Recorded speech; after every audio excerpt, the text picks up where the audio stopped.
Mesdames et messieurs, bonjour, bonne fête de l'Aïd al-Adha à tous les Djiboutiens, où que vous soyez, et à tous les musulmans du monde entier. Bienvenue dans cette nouvelle édition de votre journal de 15 h au sommaire de l'actualité. Le chef de l'État, Ismaël Marguerite, va adresser dans quelques minutes ses messages de félicitations au peuple djiboutien. Et le ministre de l'Énergie, nous le dirons en titre, a reçu une délégation. Le pèlerinage à la Mecque et l'ascension du mont Arafat également dans cette actualité de votre journal de 15 h. Mais avant d'aborder tous ces sujets, ce message de félicitations, de vœux du chef de l'État à la nation djiboutienne à l'approche de l'Aïd al-Adha, le président de la République, Ismaël Marguerite, a comme à l'accoutumée à l'approche de l'Aïd al-Adha formé de vœux de santé, de bonheur, de succès, de réussite et d'épanouissement à tous nos compatriotes. Mes pensées vont en premier lieu à toutes les forces vives de notre nation, notre population active, nos jeunes, nos mères et sœurs courageuses et à toutes les autres catégories démographiques de notre pays qui se démènent au quotidien pour mettre notre nation en phase avec les exigences d'un monde moderne et en perpétuelle mutation, a indiqué le chef de l'État. Mes pensées vont ensuite à nos compatriotes affaiblis par les maladies et à ceux qui sont en proie à l'isolement et aux précarités, a-t-il affirmé. Puisse Dieu accepter notre prière de voir notre pays engranger à grande échelle les fruits de la croissance, a par ailleurs souhaité le président Guelleh. Puisse Dieu aussi préserver l'aptitude légendaire et exceptionnelle qui caractérise notre pays dans cette partie du monde et qui le place inlassablement dans la région, dans le giron de la paix, de la stabilité, de l'unité et de la cohésion nationale préalable indispensable à l'avènement d'un essor économique et social durable, a-t-il poursuivi. À noter que le président Guelleh a également mis à profit ce message de vœux à la nation pour former l'espoir d'une plus grande compréhension et complicité entre la communauté musulmane et les autres composantes culturelles et religieuses du monde. Je prie Dieu Tout-Puissant d'accepter notre prière de voir le monde marqué par davantage de rapprochement, de complicité et de complémentarité entre toutes ces différentes composantes culturelles afin que les disparités culturelles soient perçues non comme des sources de tension et de problèmes, mais comme des signes de richesse, a-t-il déclaré en substance. Aux premières heures matinales d'aujourd'hui, les pèlerins djiboutiens ont commencé à occuper la plaine d'Arafat, à environ 20 km au sud-est de la Mecque, pour le rite du Wouqouf, le stationnement, le point culminant du Hajj, le pèlerinage annuel qui dure 5 jours. Même si toute la plaine d'Arafat est le lieu du Wouqouf, beaucoup de pèlerins escaladent le mont d'Arafat pour s'y tenir debout, répétant la takbir, labbaik Allahumma labbaik, me voici devant toi, ô mon Dieu, me voici devant toi. Les pèlerins passent toute la journée à la méditation et aux supplications pour qu'Allah, le Tout-Puissant, leur donne, leur pardonne et accepte leur Hajj dont ils ont commencé les rites la veille, c'est-à-dire hier dimanche 8 août à Mina, le jour du Tarwiyah ou le jour de l'abrévement qui a marqué par des prières et des supplications.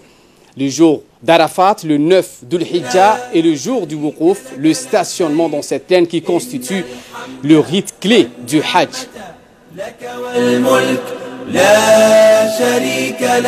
لبيك اللهم لبيك لبيك لا شريك لك لبيك إن الحمد والنعمة لك Le prophète sallallahu alayhi wa sallam, paix et salut sur son âme, a dit dans un hadith, le pèlerinage c'est le stationnement à Arafat. Les pèlerins restent dans la plaine d'Arafat de l'aube jusqu'au coucher du soleil, consacrant cette journée à la lecture et récitation du Saint-Coran et aux prières et supplications dans une atmosphère de sérénité, de quiétude, de sécurité et de confort qu'offre un système intégré des services fournis par les autorités saoudiennes. إن الحمد والنعمة لك والملك لا شريك لك لبيك اللهم لبيك لبيك لا شريك لك لبيك إن الحمد والنعمة لك والملك لا شريك لك. Eh bien, le ministère des Affaires musulmanes, de la Culture et des Biens Waqf est en plein préparatif pour accueillir les fidèles demain à l'occasion de la prière collective de l'Aïd al-Adha qui débute tôt le matin dans les lieux prévus. Dans Djibouti-Ville, 3 lieux ont choisi pour la prière de l'Aïd al-Adha. Il s'agit du terrain Ahmed Gouled, le terrain stade municipal et enfin le terrain vague à côté du stade El-Hadji Hassan Gouled à Petite Donne. Pour le grand faubourg de Balbala, 7 sites prières sont prévus au terrain Jama Aouled, les terrains pompiers et le terrain à côté du mosquée de Barouaro. 3 autres terrains seront disponibles pour les fidèles à Dogley, Hodan et aussi le terrain de PK12. Dans les régions de l'intérieur, la prière de l'Aïd al-Adha est prévue sur les sites situés en grande, donc à côté du chef-lieu de la région. Les responsables du ministère du Waqf et représentants des institutions ont tenu donc une réunion cette semaine et aujourd'hui ils vont organiser une visite sur le terrain. À l'occasion de l'Aïd al-Kabir, le Haut Conseil islamique a fait comme à l'accoutumée une déclaration à la télévision nationale. Je voudrais préciser pour commencer la journée du mardi 21 août le jour de l'Aïd al-Adha, a dit donc le cheikh Abdurrahman Shamsuddin, président de la Fatwa. Je souhaiterais ensuite donc adresser mes vœux les plus chers au chef de l'État Ismaïl Marguelé, à son épouse Madame Khadra Mahmoud Haïd et à toute sa famille et prions le Tout-Puissant de lui accorder la santé. Nous souhaitons également, a-t-il martelé, nos vœux de bonheur à tous les Djiboutiens, a dit le cheikh Shamsuddin.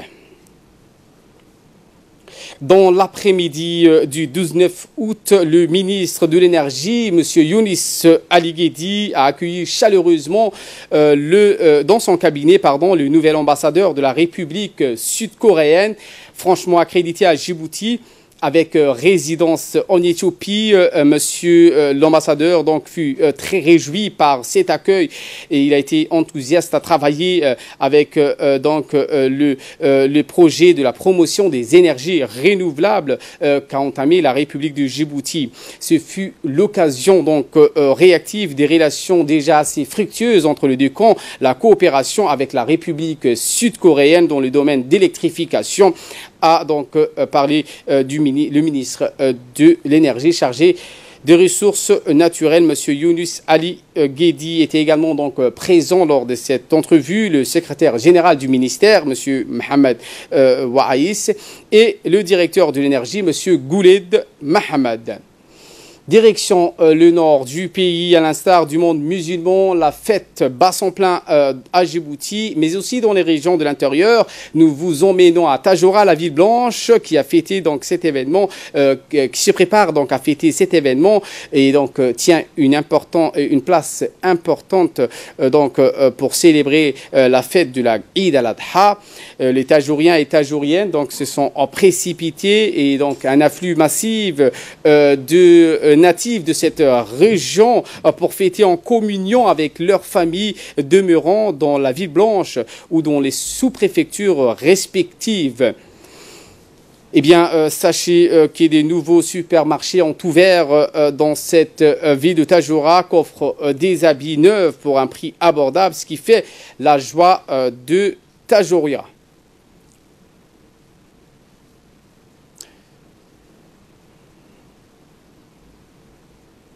Comme à l'accoutumée, les membres de l'association Le Miroir ont organisé des activités sportives, ceci pour le grand plaisir de la jeunesse du village d'Adaïlou, sous-préfecture de la région de Tadjoura. C'est dans cette optique que le village a vibré ce vendredi 17 août lors de la finale et puis de la cérémonie de remise de trophées aux équipes vainqueurs. La jeune association, avec des membres très dynamiques tant sur le plan régional que national, n'est pas à son coup d'essai. Ils ont à leur actif l'ouverture de la bibliothèque dédiée au regretté président Gilani, fondateur de l'ONG EVA, la distribution des couvertures, la distribution des habits pour les orphelins, pour ne citer que ceci.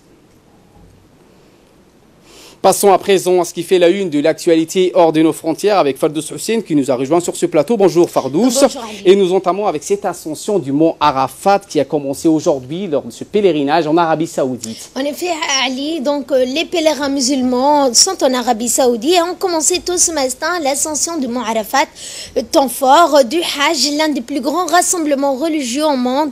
Ce matin, le temps était chaud et venteux après une soirée donc pluvieuse. C'est sur le mont Arafat que le prophète Mohammed sallallahu alayhi wa sallam a prononcé donc son dernier discours, serment d'adieu aux musulmans qui l'avaient accompagné pour le pèlerinage à la fin de sa vie. Le Hajj est l'un des 5 piliers de l'islam que tout fidèle est censé accomplir au moins une fois dans sa vie s'il en a les moyens. Le pèlerinage se terminera avec le rituel du sacrifice de mouton suivi par celui de lapidation de 7 ans. La Eid al-Adha dure 3 jours cette année. Plus de 2 millions de musulmans sont venus du monde entier pour effectuer leur pèlerinage. Et nous enchaînons avec la République démocratique du Congo où l'épidémie d'Ebola progresse au Nord Kivu.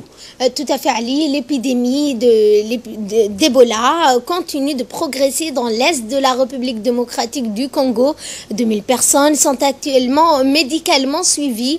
Le dernier bilan du ministre congolais de la Santé évoque 49 morts sur 90 cas signalés, 22 décès sont confirmés et 27 autres probablement liés au virus mortel.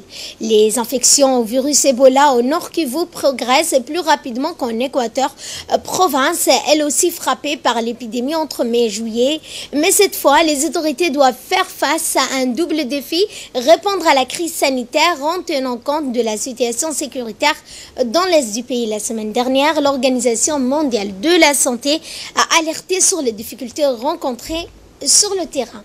Nous terminons avec l'Afghanistan où le président Ashraf Ghani propose un nouveau cessez-le-feu aux talibans. Et oui, Ali, Ashraf Ghani tend la main aux talibans pour un nouveau cessez-le-feu après celui obtenu pour la fin du Ramadan en juin dernier. Cette annonce a eu lieu alors que depuis 10 jours, l'Afghanistan connaît un surcroît de violence. Les talibans ont conquis une base de l'armée afghane dans le nord-ouest du pays et au moins 100 membres des forces de sécurité sont morts dans les combats à Ghazni. L'État islamique fait aussi régner la terreur à Kaboul. Il a revendiqué l'attaque d'une école chiite ayant fait 37 morts il y a quelques jours. Les talibans annoncent cependant ce soir que des centaines de prisonniers vont être libérés à l'occasion de la Eid al-Adha. Merci Fardous Hussein pour ces éclairages et merci à vous de nous avoir suivis. Très bon suivi des programmes sur Télé Djibouti.